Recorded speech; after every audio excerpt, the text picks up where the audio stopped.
All right, welcome to LaChance Encounters. Please like, subscribe, follow, rate, whatever it is on whatever platform you're on. They all have different words for the same thing. I'm joined today by a man I've been trying to podcast with this guy since like 2019, I think, was when I first started trying to do a podcast that was short-lived. Aaron Jones, aka Mr. Aaron, aka Bosey Joe, and a fantastic music teacher who I got to meet by taking my daughter to his earliest aged class. Yeah. When she was one or 2 years old, I think. What was that? Little Rattlers, I think. Yeah, that's right. Yeah. That, which was, honestly, I became a fan of you like instantly. I was like, this is the best thing for kids I've ever because as a young parent, and I was like pretty much stay-at-home dad when at the beginning. And like all these things I would take, and it's like, it's fine. But like what you did was a whole other level with those kids of like something magical about it, to be honest. Like it's just like it didn't feel like this weird corporate thing. It didn't feel overly official or too structured. It was just like the right speed for that age of kids. And I've been a fan ever since. Oh, that's awesome. And like legitimately, it's funny. Like I don't believe in guilty pleasures when it comes to music. It's like you like it or you don't. Like you don't have to own it, right? You don't have to be ashamed. It's like the La La La song is a jam. It's a bop. Yeah. Now, I had to listen to it so many times that I've never put it on myself, but when it was on, I'm like, this is great. Good. This is awesome. Yeah. I want to get into with you. The theme of this podcast has kind of been one, helping people, promote their own stuff. And hopefully, I have a small audience, but hopefully each episode helps people get business or whatever, exposes people. But also I like exploring, how people got to where they are with certain things. And music, to me, it's like everybody wants their kid to play piano or violin when they're a kid. But as soon as their kid goes, I want to be a professional musician. Like, oh, no. There's no chance of that. Like, we squander people's dreams so quickly. And it's like, not everybody's going to play stadiums, right, but plenty of people can have careers in music. Yeah.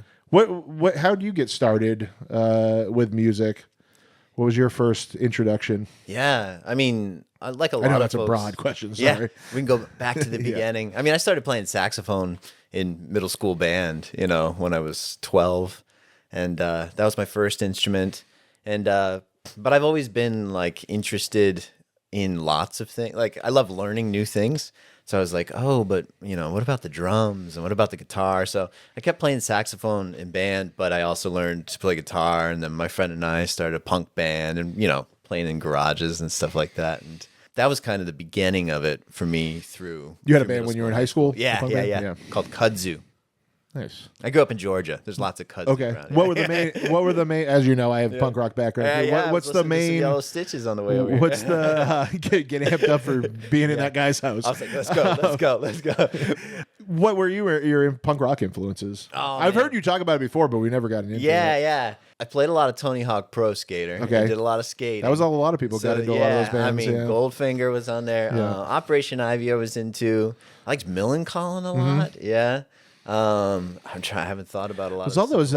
For me, it was you could go to the record store. How old are you? I am 39. Okay, yeah, roughly the same age. 42. Yeah. So, we would go to the record store. Bull Moose Music was what was near me up in Maine, and they had the compilations, the Epitaph, Fat Wreck, Fat Music for Fat People, and then Punkorama was the Epitaph one, and they were like Hellcat Records had one too, and like all those bands. It's like how I was not a skateboarding kid. Yeah. I've always been this size, so a kickflip was not really something that I would roll around with friends who skateboarded because it's just inevitable. Being into punk, you're gonna be with skateboarders, but I could never do anything. I think I maybe was able to like blunt stall onto a curb like 3 inches tall. I get the board off like what nice. 1 inch. Yeah.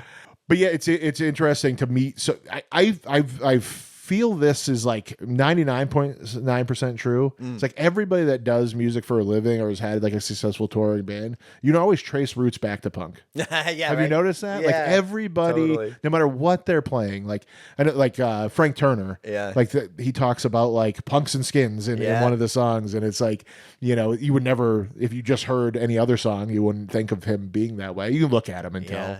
But what was the transition from punk rock into, you know, obviously there's a long range, but, you know, what were the next steps after your punk rock band to make music a career? Yes. So I would be remiss not to mention Weird Al Yankovic. Okay. He was like my first musical influence and love.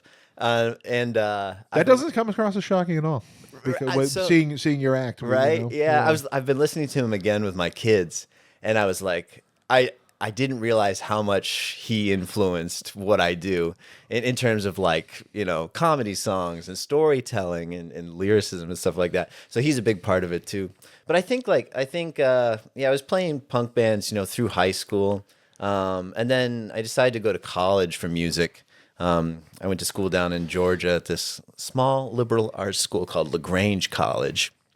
But they had a program that's called Creative Music Technology, which was perfect for me because it was the combination of recording and, you know, music tech, computer music, and then also composition.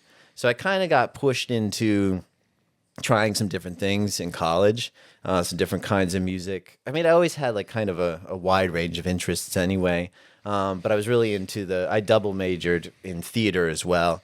And so I was doing stuff with the theater department and kind of like found my way into writing for theater, writing musicals. And I wrote a couple operas in college. And I was really into like concept albums. And I always wanted the music to do like a little bit more, like, you know, to tell a story or to have like some other sort of context for the songs. I think storytelling in music is, and that's something we did with Yellow Stitches, is like, I think storytelling is what draws me to a lot of songs. Like I concepts, like, you know, an overreaching like message doesn't really, like, telling a story. I love songs that tell a story. One of my favorite is Jackson Browne. Not necessarily a story, but it's just like about life on the road. What's it called? The Loadout / Stay. It's two songs. It's a live version that you always hear. But he says, the only time that seems too short is the time we get to play. And I always love that, like, and you know, it's all about, like, you know, he talks about, I don't want the roadies, I'm not letting the roadies come on stage until I'm done, you know, and I always compare it to Bob Seger, Turn the Page, where he's like complaining about being on the road, and I'm like, no, man, like, why are you doing it if you don't love it? You know, there's no. As you know, like the money, not for the money, it comes very hard in the arts. So it's like, why are you doing it if you're not having fun? Did you ever do theater as an adult, or was that?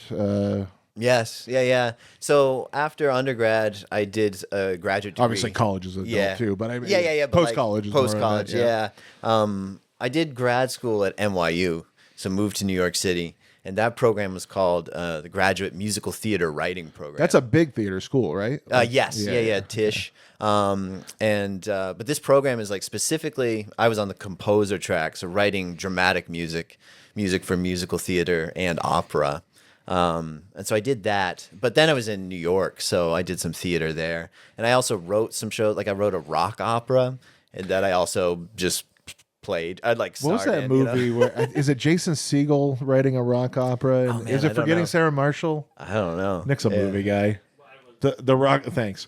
The rock opera. Is it Forgetting Sarah Marshall with Jason Segel's like writing a? You don't know it either. Yeah. Huh? Hey, we know Tommy. Tommy the Who. The Who. Oh yeah, no.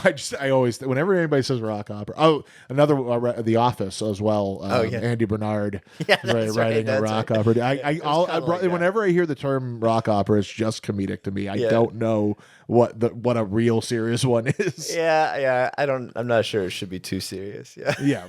Well, that's. My Chemical Romance, The Black Parade is a rock opera. Yeah. Oh. It's kind of like they were a just fancy in Boston the term other for night. a concept album. Yeah, okay. I'm like, for having played in bands and toured, I know nothing like about music. I have no formal training. Yeah. And what are your thoughts on, like, is it worth it? Like having been through that and gone to grad school for it, even, is it worth it to take on that financial burden for the average person? What would you, before somebody went and dropped, 6 figures on those degrees at least? Yeah. What would you say they should think about first? Oh man, I know. I mean, I don't know if there's anything about it that makes logical sense. Like for me, for instance, yes, I have a master's of fine arts from NYU, an expensive school, and I'm not like going to a company and being like, you've never check put that out on my a job resume. application. Right. Like no one's hiring me for that. Now, being in New York and being at NYU, I met lots of folks that I don't know that I would have met in the same way, So in that way, it was worth it. I just dove in and didn't think about it. Yeah, I mean, I think I would have a hard time recommending it practically, because there's not a logical path at all. Well, when we, we're similar age, so when we were in high school, it was like they talked to us like, go to college or you're a loser. Yeah. And it's like, unfortunately, that took a long time to go away. Yeah.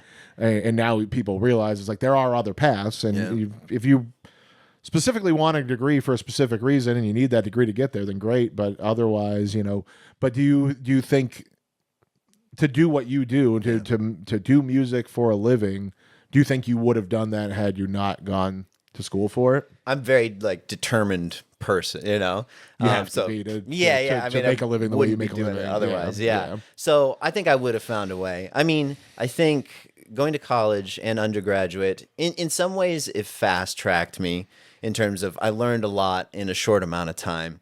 Like I said, I really like learning. So it was a great fit for me, because I was like, cool, give me the classes, give me the assignments. I don't mind doing stuff outside of my comfort zone. I'm like soaking this up. So you're designed to be a student. Yeah. That said, it took maybe 10 years after school to kind of like then digest it all, and sort of embody it. And so it has its own like kind of fallout or sort of like, something that you have to adjust to. Well, creating music, teaching music, being contracted to write something for theater, whatever it is, to take that and then make money with it.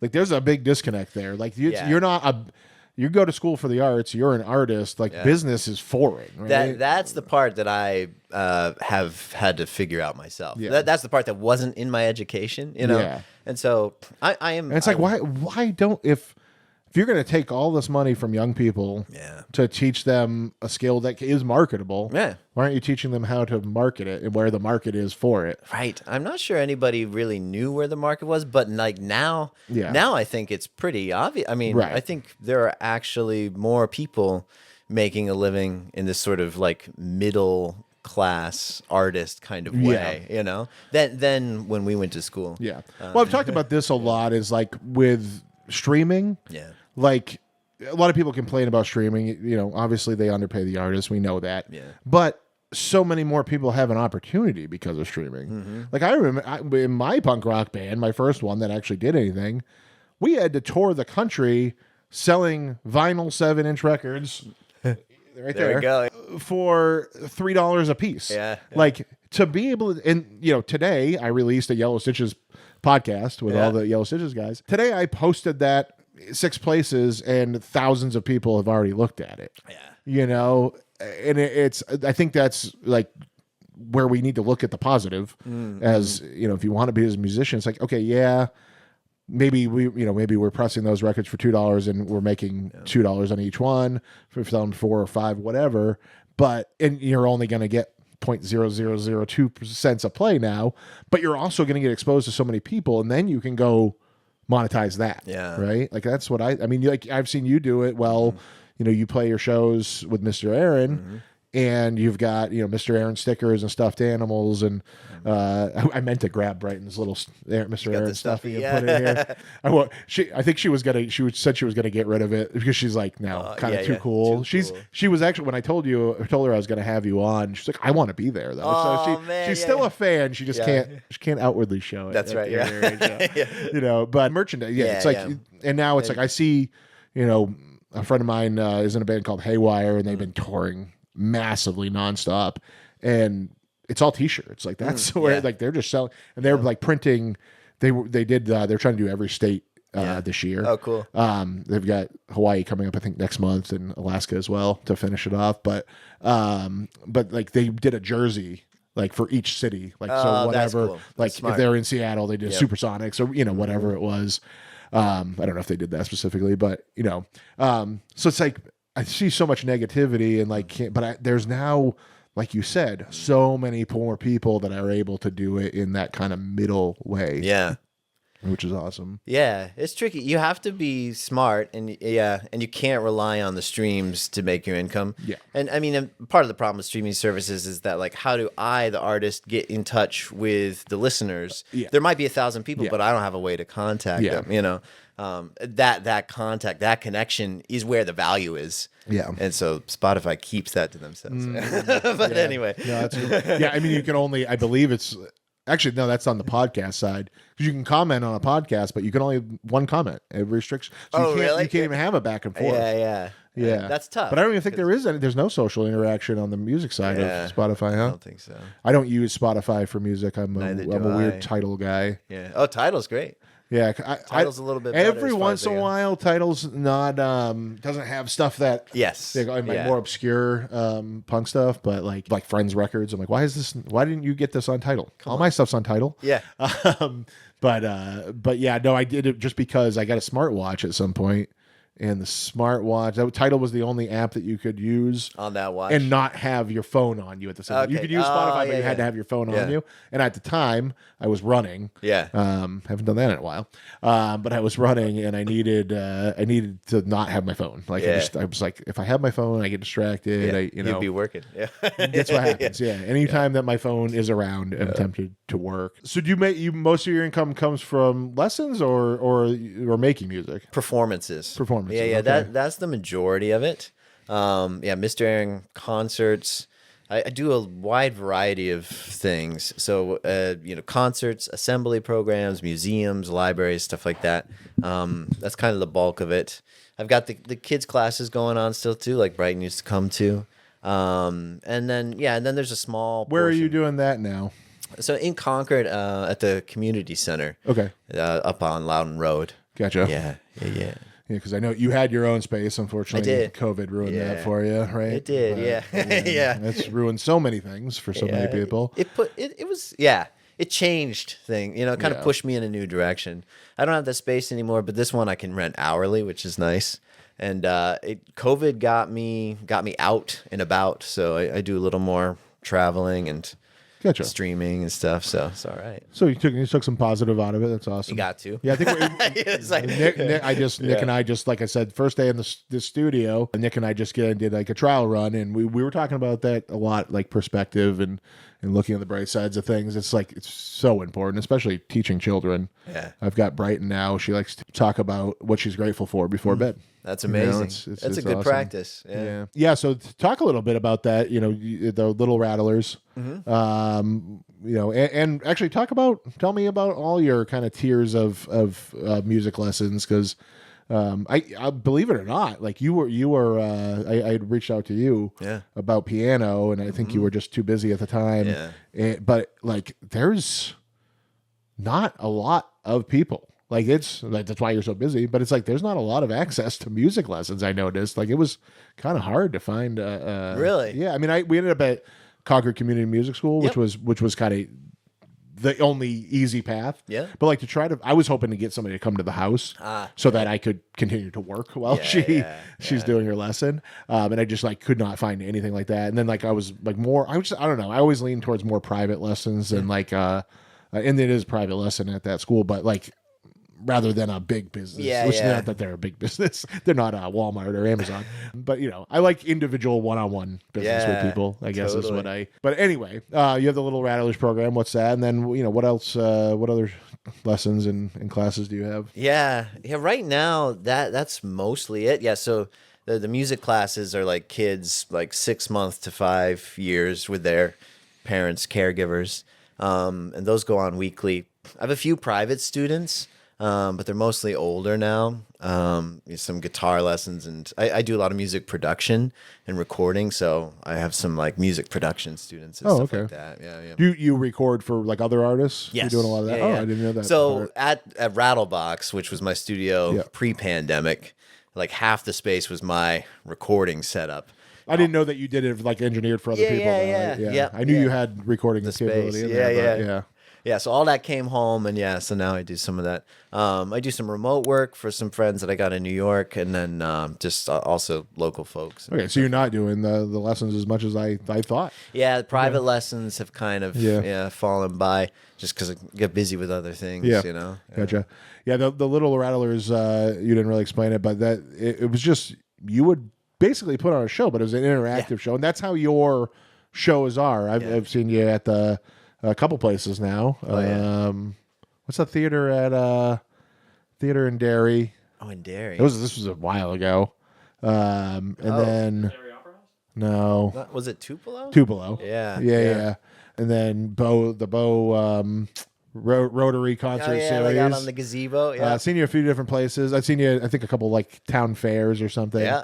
But like, it's always like you get everybody involved, you Yeah. get all the kids involved, and it's like that's what they need. Yeah. Like I feel like I've taken now Brighton to like a couple like real non-interactive concerts, and it's like, but I feel like, and she does well. Yeah. But it's like I feel like she wouldn't have done well had she not had this foundation of like, you know, I think it's just such a cool thing. But yeah, you take out shaker instruments, and then percussion instruments, and then the scarves. They love playing with the scarves. I love that whole thing. It's really cool, and I just wanted to like, you didn't explain it, so I was like, I want people to know what it is. Yeah. Go take your kids under 5 Little Rattlers. It's Yeah, because the goal is to get them, you know, to be a part of the music, right? And so it's like I'm kind of the facilitator in a way, and it is like a concert. Sometimes it's like I'm gonna play this Beatles tune, and y'all can dance, shake your shakers. That's cool. Like we have that kind of energy going on. But then the concerts especially I try to make as interactive as possible. Lately, I've been bringing my looper, like a loop station, and get the kids on the microphone, and we loop things and beatbox and make up songs. That's fun, and, you know, it's like any way that I can help them connect to the music that's going on is what I try to look for. There's actually when we were in Seattle, there was a street performer playing the tenor sax? Yeah. The one that looks like a clarinet. Oh, that's the a one? soprano. Soprano. Yeah, that's what I play. Sorry, yeah, but I knew it wasn't. I was like, that's a saxophone. I'm like, I only know that because I would have thought it was a clarinet, Right, yeah. for sure. From going to Little Rattlers. Yeah. So, did you produce anybody notable that people would have heard or No. Yeah. Yeah. So I have a friend who's working on like this musical theater app. So we've been recording. He's out in New York, but I've been recording a bunch of stuff for him. But it's not out yet, so you wouldn't know that. And then mostly it's other local New Hampshire folks. But someday, maybe we'll have heard of them. Maybe, yeah. You never know. But either way, they're making music, and that's people need the creative outlets. So no matter what you're doing with it, how far it goes, people need to do something creative. That's why I do this. Yeah, I suck at everything, but I can sit here and talk. It's important. Where do people reach you for recording and stuff like that? Do you taking on new clients doing? Yeah. So all that stuff is through my Bosey Joe website. Okay. So Bosey Joe. Oh, that's what I wanted to get. Yeah, I forgot about Bosey Joe. Yeah. That's like so. So Mr. Aaron is all the kids stuff, the music for kids, and I have a YouTube channel.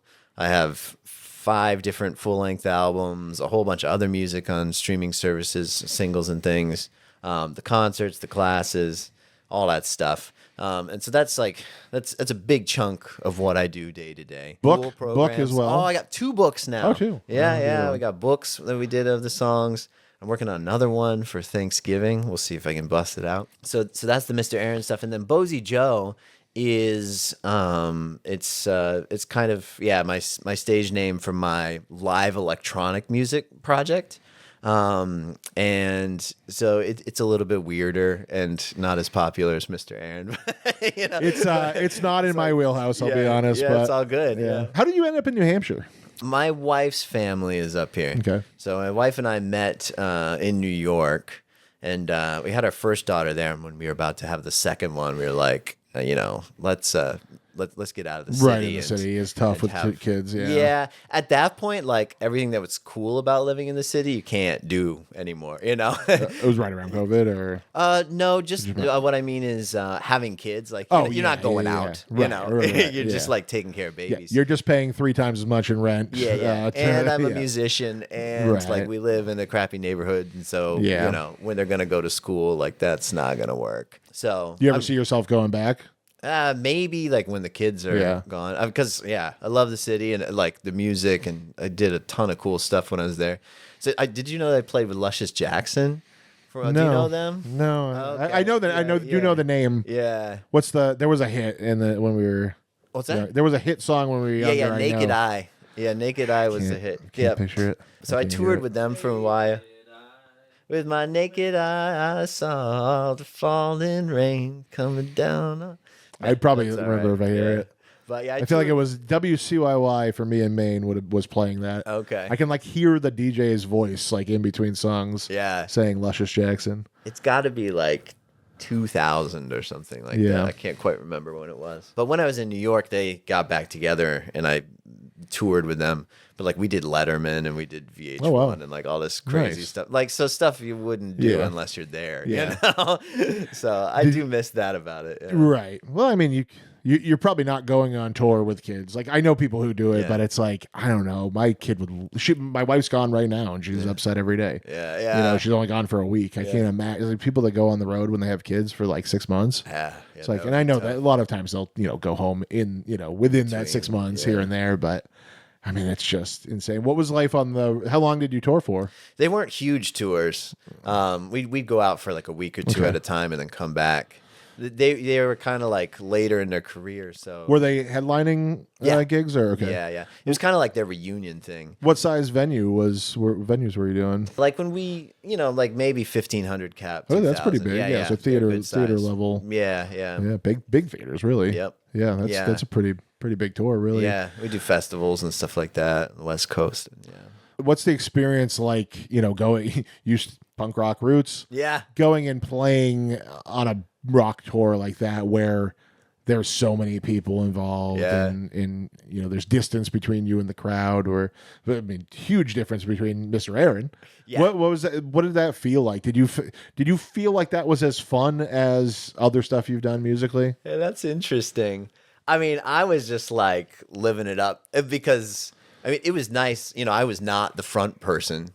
I didn't have to carry the show. Yeah. I had an important... And you could walk out the back door and nobody would have a clue who you were after the show, right? Like, But I was switching around on instruments, so my part was, integral, but I wasn't in charge. So I was just I was along for the ride. Yeah, you're so used to being the front. Yeah, exactly. Of all my other projects, it's on me. I'm organizing it. Right. I'm running things. Yeah, you just show up and play and hop on the plane. And especially on that type of tour where there's guitar techs and everything else. But stuff is organized and I have a tech and all this stuff is taken care of. Like here's the list of times to beware and just go. It's cool. Yeah. And then on that stage, I was playing bass for some things and you hit the bass and the whole stage vibrates. Yeah. And you're like, this is why people want to play rock and roll. Because it's like you could see people in the crowd move from just the action of my fingers. It's wild.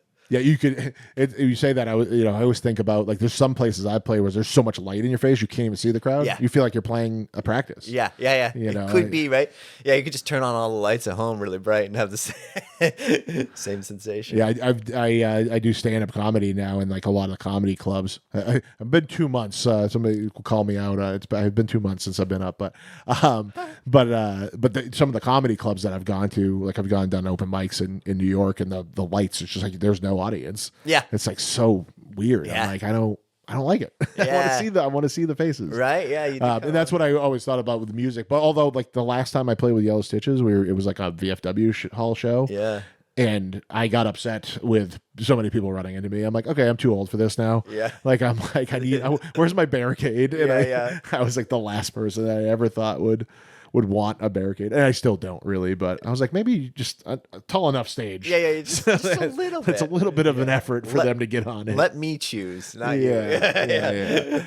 That's how it is with the kids too. Sometimes I'm like, can I have a fence? What was going on, Letterman? Like, I went to a taping of Jimmy Kimmel once by accident. We were walking By accident. Yeah, we were walking through, and they're like, "Hey, free, get taping, in here. come on." Yeah. They're just that's how they fill the seats. Then some security guy gave me a hard time that I was in a tank top and shorts, and I was like, "I didn't know I was doing Yeah, this. I was just Your walking guy by, told dude. me to come in." Like, what the heck? But like, I that's like the TV thing. What struck me is how overproduced. Like there was an audience producer that came out. Was it like that with Letterman? Was it really like super inorganic feeling? Interesting. Yeah, I mean, yeah, I think so. But you get why. I mean, it wasn't your. I guess it's kind of different where it wasn't your band. Like, Yeah. too. You're kind of hired help at that point. Yeah. It's. I mean. That sounded rude. Yeah. I didn't mean it that way. But. No, I didn't. I guess. Should I have taken it? No. Yeah. I mean, like they send a car to pick you up at 5:30 in the morning. They drive you in. You load all this stuff. Oh, that's right. Because it's not really live. It's a day they tape at 4, and then it goes live at whatever time. Well, Letterman was on later, 11 or something. There's a ton of unions. There's like the stagehand union, the audio guy union, the musicians union, and they all have to do certain things at certain times. So you have to get there really early, bring your stuff in, and then sit around until like whichever union is like ready to deal with you, and then like plug this stuff in and then go sit down. So, but also you're like, this afternoon, I'm going to be on TV in front of like 3-4 million people. Like, so you're nervous. But so it's a lot of like hurry up and wait kind of thing. When you get in there, the stage is like, it's actually so small. They make it look huge on TV, but it's tiny. Yeah. And I went to the SNL studio once, just on the tour. I didn't actually see an SNL, but I was like, "This is it." Yeah, it's just so small, right? So it's kind of wild, yeah. But so it does feel super produced, and it's the TV thing of like this is happening right now, this time, The other part of that, like the second part of the question, is did that help the band?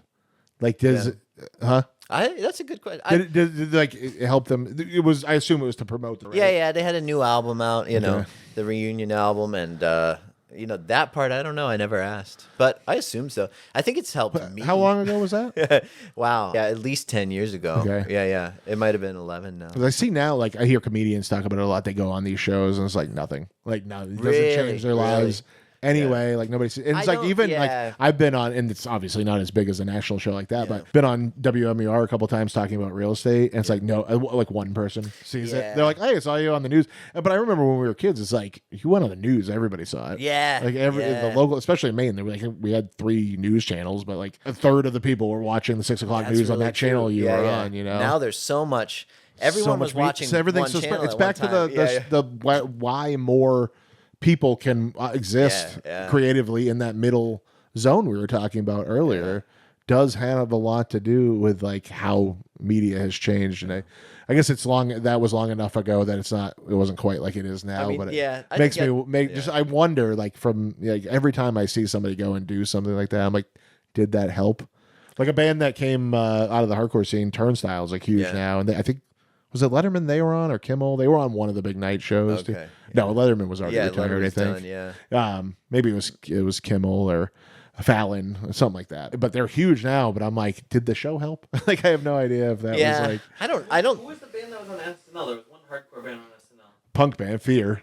Fear. Yeah. But that was it. I don't know. Well, no. Well, I actually probably did because that was like a national news story. Yeah. Because they destroyed the set. A bunch awesome. of cameras got broken. That's what I was thinking is like you have to do something like that for it to help. Like I don't think these shows are breaking people out. Like they're already on that trajectory. But I remember like hearing like Johnny Carson like tonight that when like if you were put on by Johnny Carson, like that was your career was made. Like that's all you needed. Because that was also the show. It was the only thing. Yeah. So the whole country's watching. Saturated now. It's interesting. Yeah. So you got to find a way to differentiate.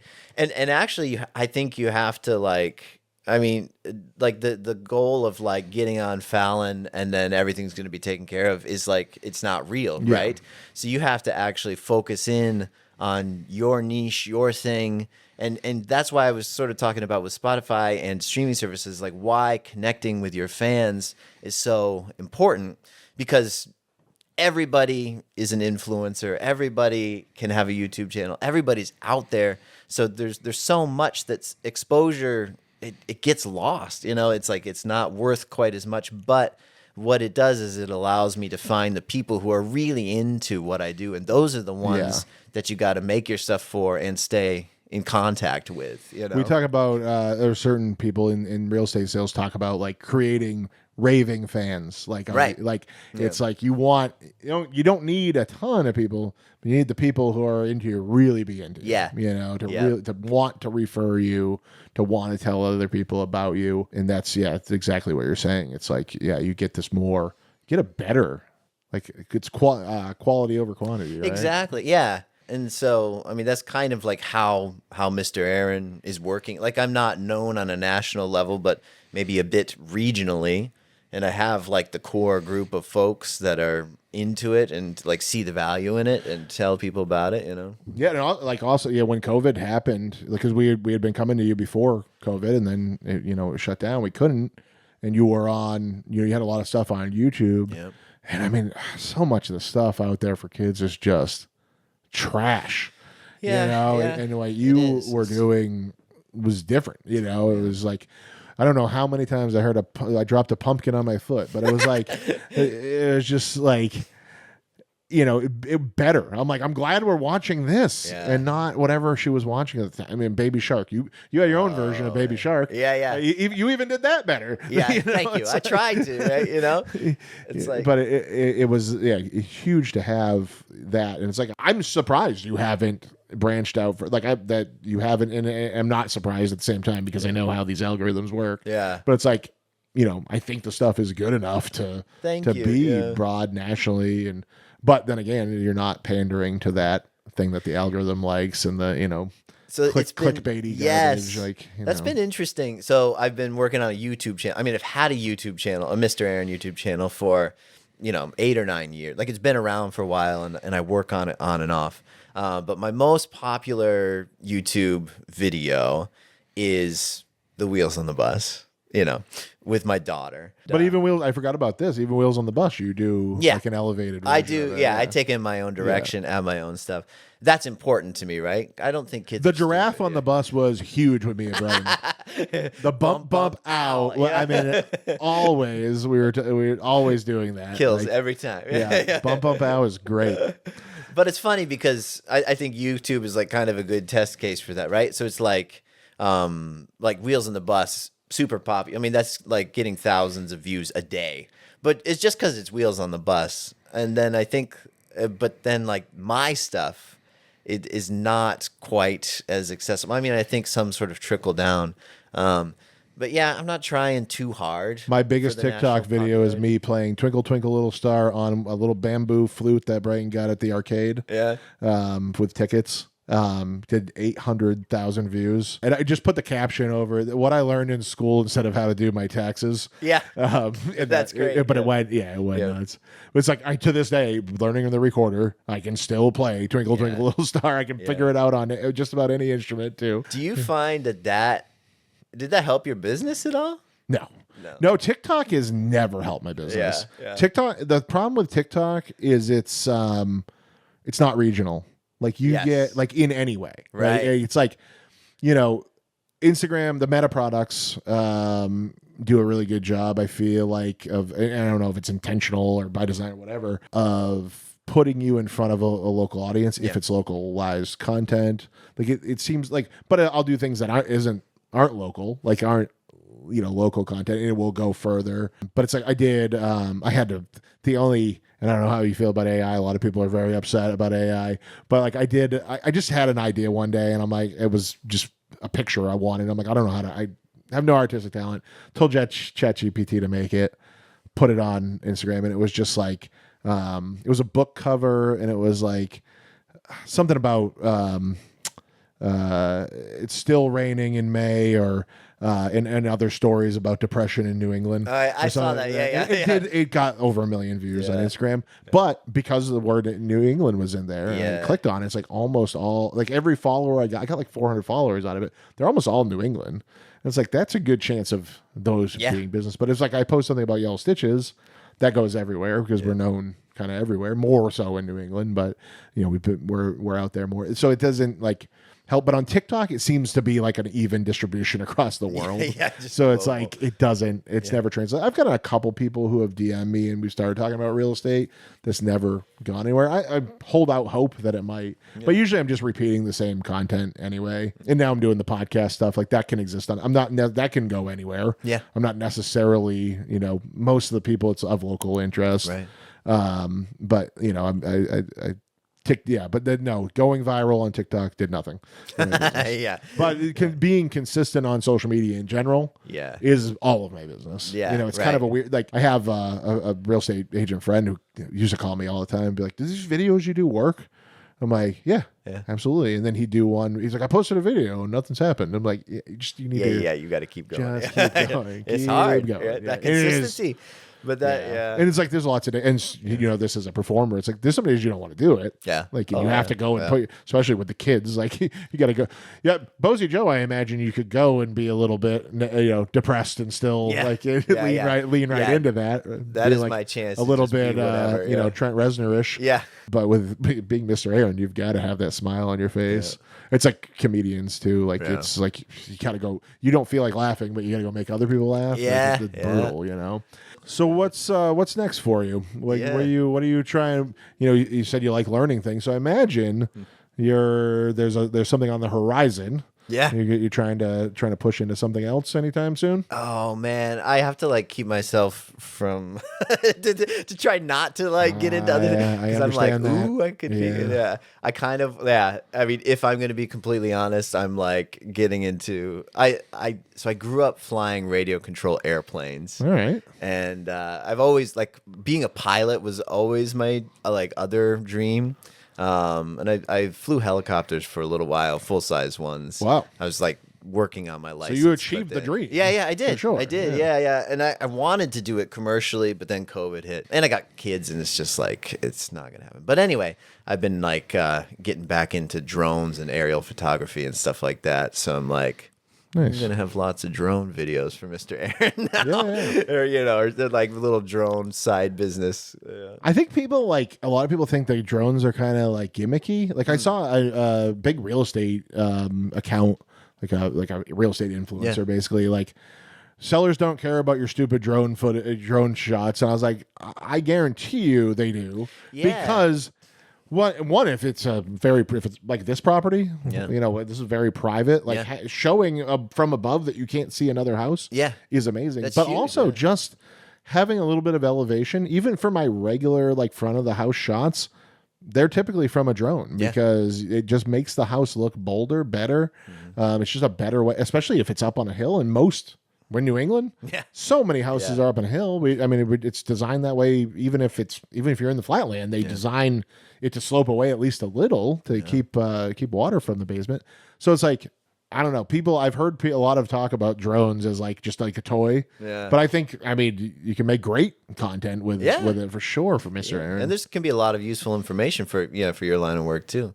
Yeah. I don't think they're just a toy. I mean, it all depends how you use it. As a video producer, the problem with that footage is there is no narrative structure to it. Yeah. So like when you're telling a story, it doesn't really benefit you to have like a ton of drone footage because there's so much information in a drone image that it's like kind of overwhelming, and then there's also there's no story there. Yeah. Like when you're telling a story like I did this, this, and this, and this from 200 yards away, it doesn't look like anything. Right. Unless it's about birds. Yeah. So it's difficult to... See, I don't think they're necessarily for those big aerial shots. I saw somebody fly one through a house. Yeah, they have very small ones now. Carry 4K cameras. You could do a walkthrough with the drone. I mean, you could do all your interior. They went in one door, through a whole house, out another door into the back. It's like that was impressive. I gotta find somebody that doesn't crash a drone into trees when I hire them. That's going to be me. Yeah. I did. I felt very bad. Nick, on a very windy day, flew his drone and smashed it. Well, I didn't hire you that day. I was just the host. I was a hired help to host a home tour for somebody else that didn't want to go on camera. Okay. Yeah, I'm available for hire. If anybody out there, I would much rather talk about a house on camera than sit at my desk calling people trying to find houses to talk about. For sure. But actually next weekend I have a big kids music festival. So this won't be out by next weekend. All right. I'm usually a few week delay. Yeah, it's all good. I do it every year. Okay. Oh, I did. I think I just shared your post of it the other day, good. actually. Thank you. So talk about it anyway, since it's every year. Yeah. It's something I started last year. And the city of Concord is like our main sponsor. But it's an all-day music festival of music specifically for kids and families. So like Mr. Aaron, and then other folks regionally that I know out of Boston. And who are doing original music for kids and families. And so it's like an all-day music festival. It's on the State House lawn. We kind of hang out. It's a good time. Who else is out there for any names you want to shout out? For people who are like this year. I mean, it will have been in the past by the time you hear this, but but they'll be doing something else. Yeah, Miss Allie is playing. Miss Julianne is another one. Why are you all going to be Mr. and Miss? So I'm trying to change my name too because everybody's Mr. and Miss. I went with Mr. I was here first. So what the worst thing is? Well, we had Mr. Rogers when I was a kid. Yeah, right. He was but that's his life. So Miss Rachel, right? Yeah. Yeah. Her husband, Mr. Aaron. So people lately, I did a show, my holiday show. You could be getting free clicks for that, though. I am, I think. Yeah. I did a holiday show at the Capitol Center, and people were like, "Is this Mr. Aaron, Miss Rachel's husband?" And we were like, "No." Yes. Yeah. And they were like, "Come find out." People are getting upset. They were like, "This is really misleading." I'm like, "It's my name." It's literally my name. Also, I was here first, Yeah. And he spells his name with one R or one A or something. I don't know. Anyway, you spell it with one R, don't you? Yeah, I have one R but two A's. Yeah, he's got one A. That's what it is. Okay. Yeah. That's not Aaron. That's it's like Aaron. Aaron. He's Mr. Aaron. You're Mr. Aaron. Aaron. Let's fix this right now. Yeah. It's going down. No, so I'm trying. There's controversy with those people, right? Is there? I don't know. I thought I heard something about. Miss Rachel put out that message about the kids in Palestine. Oh, okay. But her husband is a weirdo. Was she? Oh, so maybe I don't want to be. I don't want to go too deep on this, but a message about Palestine is for Palestine or? Yeah. Well, she's not even anti-Israel. She was basically just like there's kids on both sides. There are children here. Yeah. Pro not killing kids, which we all should be. Yeah, I think a lot of people misunderstood and blew it up, like we like to do, right? Yeah. Well, I mean, everything's got to be so polarized. Blowing up.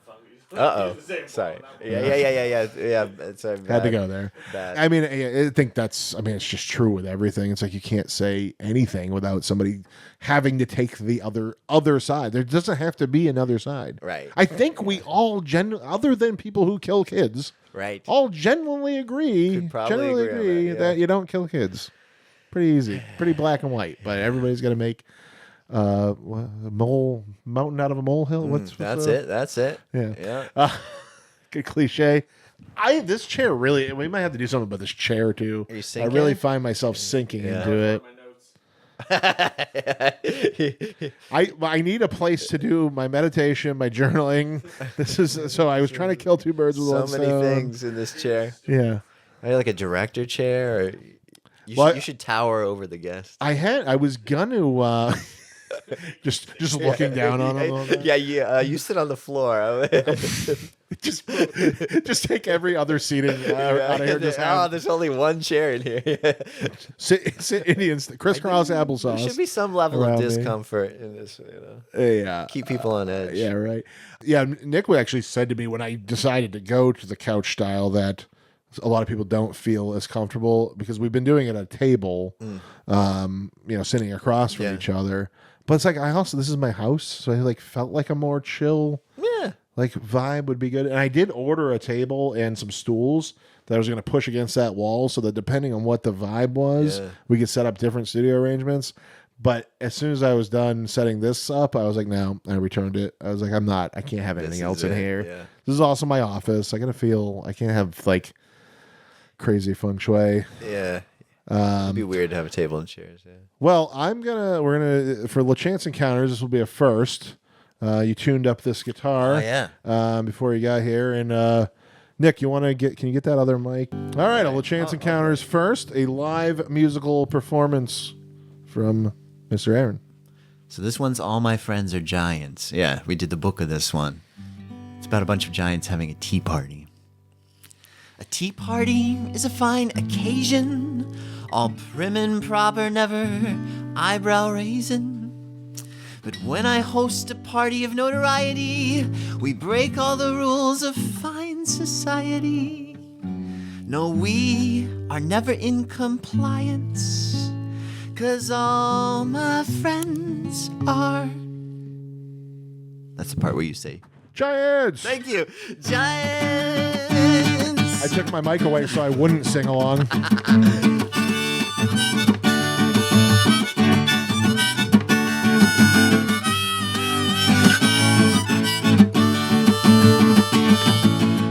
Big giant Pete has big giant feet, and he lives in a house on giant streets. Big giant Paul is actually rather small and spends a lot of time at the mall. Hey, yeah, let's sing. All my friends are giants. They like coming over for tea. Hey, yeah. When your friends are giants, just ask them to step carefully. Hey, watch it. Big giant Drake sat in my giant cake, but I'm not upset. It was just a mistake. Happens all the time to Drake. All my friends are giants. They like coming over for tea. Yeah, when your friends are giants, just ask them to sneeze carefully. We're gonna do a giant sneeze, right? So we like this. We go but before the chew, this is very important, and we have to change this after the pandemic. You have to catch it. Yeah, cover that sneeze. Pre-COVID, it was according, we were according to sneezing Aaron, it was okay to everywhere. sneeze on your friends. We didn't even think about it back then. We used to just... All right, here we go. Ready? We go. Chew. Did you catch it? I'm supposed to catch it? Yeah, in your sleeve. I did. Okay, you did. Okay. I'm just he's You're still pre-COVID. my shoulder and chest don't move real. I'm a bulky man. I'm pre or post COVID. I'm always gross. Still gross. Yeah. Stay gross, baby. All my friends are giants. All my friends just sneezed. Gesundheit. Giant sneezes blew my house away. The party is over, nevertheless. They seem pleased. Sing it one more time. All my friends are giants. They like coming over for tea. When your friends are giants, every day is a party on LeChance Encounters.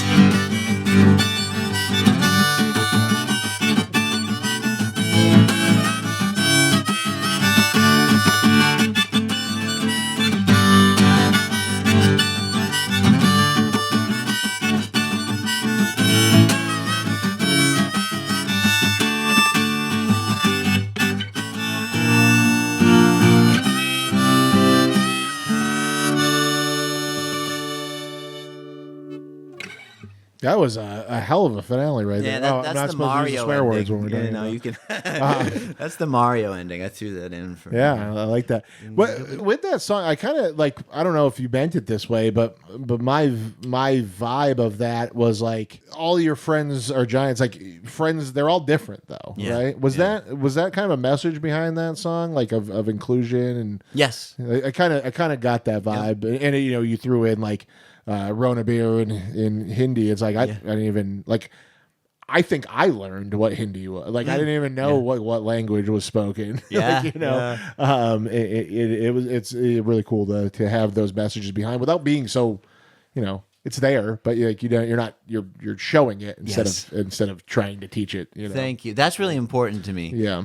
It's important to me that the song does have an extra layer most of the time, but that it's not like beating you over the head with Right. it. Because I think kids, I think everybody is smarter than that. I think as adults, like maybe we kind of grow out of it or forget that we're smart. Yeah. But kids are super in tune and they understand that intuitively, right? Right. And they can process, like, actually that's like obvious to them. Because they're Right. like, yeah, my friends are different and they're cool Yeah. and it's fine and I don't care. Yeah. Until we teach them that they should judge them. You know, or not that I'm saying we should, but that's Yeah, what yeah. happens, That's right? what happens, But yeah, It's that's, like, I mean, from day one, like I've told Brighton, it's like 2 women can be a couple, 2 men can be a couple, men can wear whatever clothes, women can wear whatever clothes, Right. and it's like she doesn't even. It's gonna be sad the day that she learns that people don't all feel that way, Right. You know, I've had my kids ask me about that. Like why are these people having a problem Yeah. with this when it was so natural and just made sense to them, you know? Yeah, it's right. I remember one time it was a lesson that I learned was like we were walking by a couple, you know, obviously homeless people in Manchester, like just sleeping in the grass on the side of the road, and she was very young, and she just goes, "They're sleeping." That was her only observation of it. Yeah. you know. Yeah. And I was like, maybe we should all look at things through that lens of like only what we're seeing on the surface level and not judgment. Like I did it just then. I said obviously homeless, but how do I know? Right. You right. know? Yeah. Maybe they it- were just sleeping. right. Yeah. It's like what we should all kind of look at things that way, but just on the face level of it, you know. Yeah. All right, well let's switch gears and let you play something Sure. more not for kids. Not Sure. that it's going to be. We don't need to put the explicit lyrics label on the front of it. Not on this one. But that the explicit lyrics label, that was like the record you wanted when you were a kid. Yeah. Ooh. That's like the signal that this is a good album. I remember they had it on the Red Hot Chili Peppers. My mom had the tape. It was the one with Under the Bridge on it. And they had that logo on there. That was the only experience I had with that. And then I had like first time I had like my own money to go in and buy music with.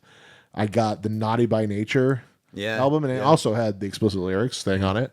It was much more explicit. yeah. There is a range, right? And I listened to it one time and in my room, and I like brought it back to my parents because I was like, you guys are going to hear this and take it away from me.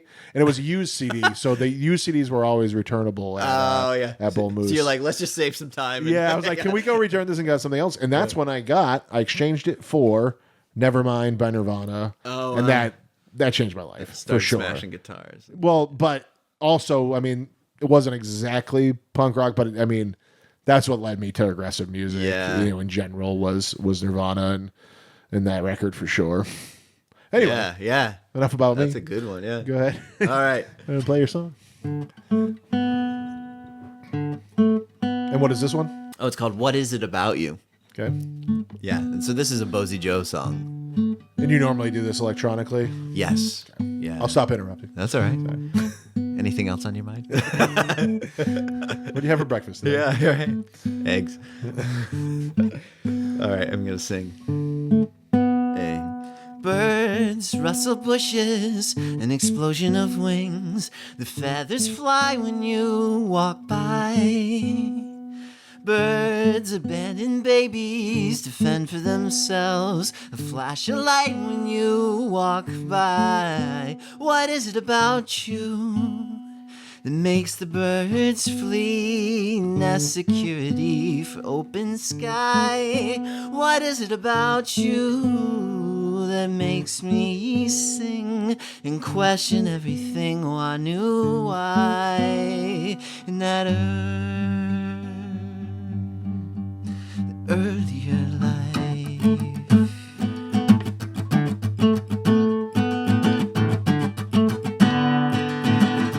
Wind-blown thistle out on a wander, somewhere new to lay some roots. Wind-blown thistle wanting some place to land, but no place is safe from you.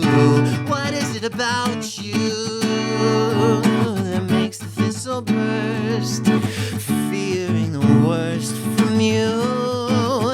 What is it about you that makes me sing and question everything? Oh, I knew why that earlier life.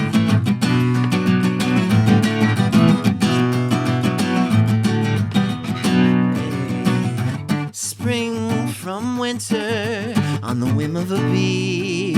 My world awakes when you touch me.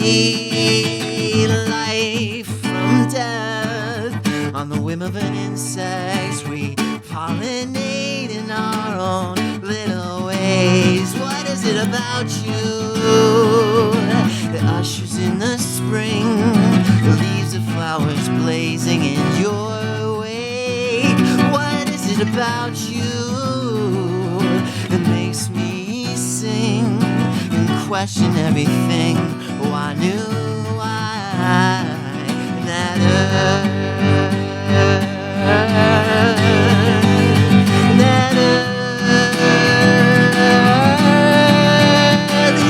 life.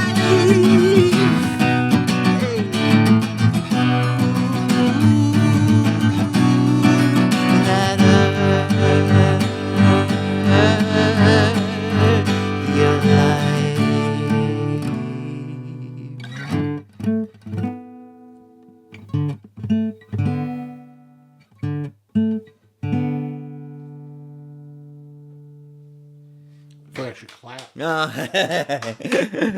No, that was so. I would listen to that. Have you recorded it like that, or is it all your recordings are just with the electronic stuff? Yeah. I think that one I've only done. I should do an acoustic version. Yeah. Now I will say, Yellow Stitches did an acoustic version, and then we got annoyed because everybody, like, people would want us to play in places we wouldn't normally play, and we don't just come do an acoustic set. We're like, that's not us. We don't want to. We did like three or four acoustic versions. I was like, no, that's not what we're trying. We did it a few times. I didn't do, like, we just did it as like a 2-piece. Yeah. I didn't play the acoustic ones, but it was like they were just like, no, we're done. Like, book the actual band, or you get nothing. So caution against that. I mean, I really like playing the acoustic. It's funny. My journey with Bosey Joe. Bosey Joe started with me and the acoustic guitar, but then like I didn't have a band, so I wanted to add some more instruments. So I added a drum machine, and then I added a synthesizer, and then I added more synthesizers, and then I got rid of the guitar, and so like it turned into like this electronic thing. But so is this song was originally written on guitar then? Actually, yeah, it was. But because I was sitting there, I'm like, he doesn't normally like. I mean, that wasn't like the simplest chord progression. And I'm like, he must have played it like this before. Yeah, but you don't typically. I don't typically. Yeah, it's been a little while. I have to like do a bit of inventing. I mean, so you're one of those people though that like an instrument is like an extension of your body. Like you. Like it's not. You're not overthinking it. Like it's a not natural. It's practiced and learned, but you've internalized how to make those sounds, right? Yeah. It's like me if I play, like I have to think. Like I'm thinking about everything the whole time, like analytically. Right. That's kind of what I was talking about, like the post-grad school thing, like getting out of my head. Like it took some time to internalize it and stop thinking and just be with it. Yeah. And that was a learning that like didn't happen in school. That just happened with time, What are the influences for Bosey Joe? Yeah. I like there were like slight moments that I was picking up some of the less poppy Third Eye Blind Yeah. was in my head. Maybe some like Weezer-ish thing. Yeah. Silver Sun Pickups, I got the vibes of. I don't know them. Don't know? Yeah. Yeah. Yeah. I think they use a little bit of electronic. Okay. Like it's a full band. Yeah. But it's like the guitars have a lot of effects on them. Okay, I cool. think is more Yeah. what it is. Is was something my wife got me into. She was a big fan of them. We went and saw them a couple times. Actually, with Third Eye Blind, oddly enough. Oh, that's cool. One of the times it was at in Guilford. While she was pregnant with she was like 9 months pregnant. We went and saw- Wow. That was just on a whim. We just like bought tickets while driving up to see Third Eye Blind. That's awesome. Well, yeah, John Vanderslice is the singer-songwriter who's been like a huge influence to me, but he's not as well known. Animal Collective is another one. Okay, yeah. Bright Eyes was a big influence. Yeah. Radiohead, I mean, you don't really hear it there, but they're another big influence. None of those things was like it was like This just is hearing a song. like hearing just a little all those pieces vibe of it, which is I mean it's what it should be. My whole thing with this song is like, can I make a song out of just this pattern? What can I sing over it? And even when it gets more, that's the same line, Yeah. right? Just kind of turned around. Is that how you normally write? Like you just find like one sound you like, one little riff you like, and then like work over it? Yeah, I mean, normally when I sit down to write a song, I just sit down and I play something. I don't think about it, I just play something. And whatever that first thing that comes out, I'm like, okay, let me try making a song with that, This practice of just being like, yes, yes, yes. Do you find that Nick and I were just talking about this too, but do you find that like can you like force yourself to write a song, or does it have to kind of be in the moment and like come to you a little bit, or can you like methodically go, today I want to write songs? Yeah. Yes, I can. Yeah. I mean, you've had to. If you're composing for Yeah. theater and stuff, you kind of have to do that, Right. And I mean, I think that's kind of part of making it your work, your job, right? Is like you have to practice it. Now, not that my songs that I force myself to write are always as good as the ones that, you feel inspired to do. Yeah. You definitely have those moments where you're like, this is just flowing. This is awesome. And then there are some days where like, I really want it to flow, but it won't flow, But I'm going to like sit here and I'm going to practice, and maybe I'll throw this away later, or maybe I'll use it, or maybe the next day I can actually like polish this thing into something good. I've seen in my own bands, I've seen like you throw something away and then you're like, I mean, sometimes years later, like, hey, let's bring that song back. Yeah. We had a Yellow Stitches one, like we scrapped just because it sounded too much like another song, and we were just confusing us. Yeah. Like it was, we couldn't play both. Yeah, And, that's like, funny, We yeah. could not do it because it was too too close. similar. Yeah. But what happened? It was a friend of ours wrote us a song. He was living in Texas, didn't have a band. He's like, "Hey, I wrote this. It's for you." Yeah. He ended up replacing the first time I quit. He ended up because I'm on my second time quitting. Yeah. First time I quit, he ended up replacing me. I'm like, "Oh, cool! You get to play the song you wrote." Yeah. All right. Well, that was awesome. Yeah, thank you. I really appreciate you doing that. I'm watching, going, that's so awkward. Like it doesn't bother you at all. I can tell, but but I'm like, man, that just playing in a room to two guys. It's funny. It is like much weirder. Yeah. I just don't think about it Yeah, anymore. yeah, You know. yeah. But it's I've done other radio things. Yeah, And like yeah. it's weird, and I'm like, Yeah. hey guy, Yeah, but yeah.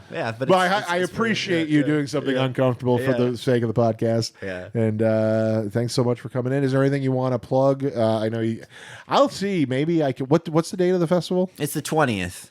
It's next Saturday. Yeah. So Yes. one weekend passes, then. Yeah. I could maybe. It's the getting it edited. That's the It's part. okay. But maybe I can It's at fun. least pull a clip to help you promote with. Yeah. But yeah, Oh, what do you want to plug? I mean, I got lots going on. I got a Mr. Aaron Halloween show that'll be at the Bank of New Hampshire stage. It's a big party. I'm playing with Lori Berkner the weekend before at the Capitol Center for her Halloween thing. She's another big kids musician. Got the Mr. Aaron holiday show in December. There's lots of Mr. Aaron stuff going on. Yeah, there's some Bosey Joe stuff going on too. But that'll be actually next weekend. So, but there's always lots going on. So, And where do people keep up with you to find out what's going on in the future? yeah, I mean, Instagram is the best place for both Mr. Aaron and Bosey Joe. But there's websites too. And then it's at Mr. Aaron, right? yeah, Just at spell out, and then the same thing, MRAARON. Yep, Bosey and then Joe- at Joe's the Bosey same thing. Joe. Yeah, and if you got kids or know people with kids, there's the YouTube channel and tons of content. I highly recommend it. It beats beats everything out there for children's stuff. I mean, I want to make sure the adults are having a good time too, right? You're the ones there paying, and That's that's part of it too. Is like, but also it's just like, I feel like a lot of the stuff my kid's watching is just wasting her brain too. Yes, It's like, that's how I feel. so like too, I want to be entertained also, but it's like, some of these just like influencer families, YouTube families, is just like, this is not a natural way. Some are fine. Others are just like, this is not a natural, This is not real life. Yeah, way yeah. to see life, Yeah. But yeah, thanks a lot for coming in. Yeah, and, thank you guys. Glad we finally got to do it. Yeah, me too, man.